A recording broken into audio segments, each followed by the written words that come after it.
बेदंग सिरजंगोरिये आजादी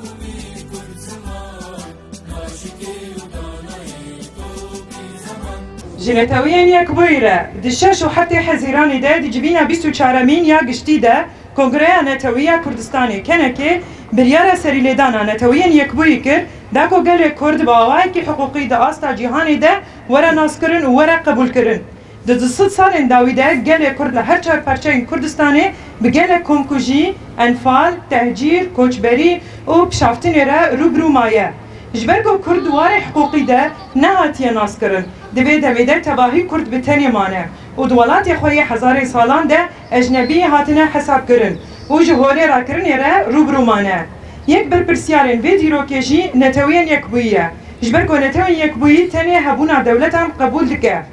گلی کو نخودی دولت بن قبول ناکه او جید بس دما کو دولتین هایی گلن دبن دستین وان ده دپرچقینه و ظلم بکن gelek qewmîn kevnar ji ber van polîtîkiyan tune bûne zimanê wan çanda wan kevneşopiya wan ji holê rabûne em weke gelê Kurd di tekoşîna xwe ya sed salan de li ser piyan mane û em dixwazin hebûna me bi awayekî hiqûqî jî were naskirin netewên yekbûyî bi xwe di pênaseya xwe de dibêje li dinyayê gelê herî mezin yê bêdewlet Kurdin ew çax li gorî vê yekê jî divê hiqûqek û yasayek wî hebe داکو کار به جدنیای را خواسته کن خواه پرسگری کن خواه و سیاست خواه و بیجه جبر ویه که اموک خلق قامشلو داخواز دکن که گل کرد وکی گل فلسطینی دنتوین یک بویده وکه اندامکی چاودیر وره پجراندن دوی گل کرد دناوا گل جیهانی ده دنگو جیهان خواه هبه لسر وی اساسی ام پشتگیریا بریارا کنه که یا سر ریدانا نتوین یک بوی دکن ام دخوازن با آوائکی حقوقی گل کرد وره ناس کرن و دنتوین یک بویده جه گل کرد مسوگر به قامشلو 15/6/2026 إلى الأمم المتحدة في 6 و7 من يونيو حزيران وخلال اجتماعها العام 24 قرر المؤتمر القومي الكردستاني كنكا التقدم بطلب إلى الأمم المتحدة للاعتراف القانوني بالشعب الكردي وإدماجه في المجتمع الدولي. على مدى 200 عام الماضية واجه الشعب الكردي مجازر عديدة أنفال التهجير القسري واضطهادا وانصهارا في جميع أنحاء كردستان، ونظرا لعدم الاعتراف القانوني بالكرد فقد تركوا طوال هذه المدة مهمشين واعتبروا غرباء في وطنهم الذي يعود تاريخه إلى آلاف السنين وواجهوا خطر الإبادة الحقيقية. تعد الأمم المتحدة إحدى الجهات المسؤولة عن هذا التاريخ لأنها لا تعترف إلا بوجود الدول ولا تعترف بالشعوب التي لا تملك دولة، وهذا بدوره يتيح للدول القائمة قمع الشعوب الخاضعة لها. وقد أدت هذه السياسات إلى انقراض شعوب عريقة حيث اختفت لغتها وثقافتها وتقاليدها. نحن كشعب كردي صمدنا عبر نضالنا الذي دام قرونا ونريد الاعتراف بوجودنا قانونيا، وتؤكد الأمم المتحدة في تعريفها أن الكرد هم أكبر شعب بلا دولة في العالم، وبناء على ذلك يجب أن يتمتعوا بحق وقانون يمكنهم من التعبير عن رغباتهم ومشاكلهم وقضاياهم السياسية للعالم. لذا نحن أهالي قامشلو نطالب بقبول الشعب الكردي مثل الشعب الفلسطيني كعضو مراقب في الأمم المتحدة، ويجب أن يكون للشعب الكردي صوت مسموع ومكانة بين شعوب العالم. وبناء على ذلك ندعم قرار المؤتمر القومي الكردستاني بالتقدم بالطلب إلى الأمم المتحدة، ونريد الاعتراف القانوني بالشعب الكردي وضمان مكانته في الأمم المتحدة. مبادرة الشعب في قامشلو 15/6/2026.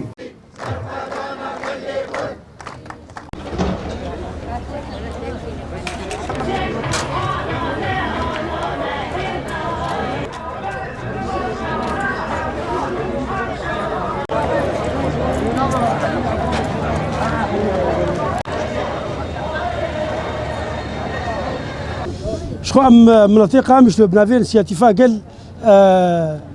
شانديك ام درباسي نتوين يكبوي بون بريف بريا عبالما عز الدين قدو و حسين ابو علي وروناز انسياتيفا قال ايه باجاري قامش لودا داخوازيا مجي جي نتوين يكبوي كو ناس كرنا قال لي كرد دي نتوين يكبوي ذهبي وما في قال لي كرد ولي ناس كرنا نتوين يكبوي ذا وكرسيك جبو قال لي كرساني ايكو هجماراوا زيدي حفتي مليوني ايرو سر اخا خوا ايكو بهزار صالا لسر في اخي ديجين كرسيك يواجي هبي دي نتوين يكبوي ذا وما في وري ناس كرنا دي جهانا نودا جبو لوجي درباس كرنا مجي واجي كيف خوشيا خوا اني زمان وسباسيا مجي كرن سر في سكناما سكنك براستيجي ديمقراط بو سكنك اشتخواز بو سكنك ولو شارستاني بو كيف واجي جو هيفيا مجي سكنوا داخوانيوا مشيوا حمي فيرنجي بن و تشتي يعني سوزي داينجي مطالب ما داخوازي ما بجهنن مكتبه وإيل شامي أو جي بجهنن ريفبريا نتوين يكبوي وما في قلي كرد وقع حمو ملتي دنياي وري ناس كرن وباجي جو إنه نتوين يكبوي حمو ملتي دنياي ذا جحق وياكو مصير إخوة أو بقرريني وجي هونجي داخوازي وداخوازي كشرعية وجي قوانين نتوين يكبويجي هون درفيوي نذر كد يعني هون حقيقي روا دخوازن وجبولو امجي سباسيا مرتي خد كن ايكو افسكنا هذه تذا حازبون ساعتها وتفا خوش وان شاء الله سركفتين ويا قال لي ما بي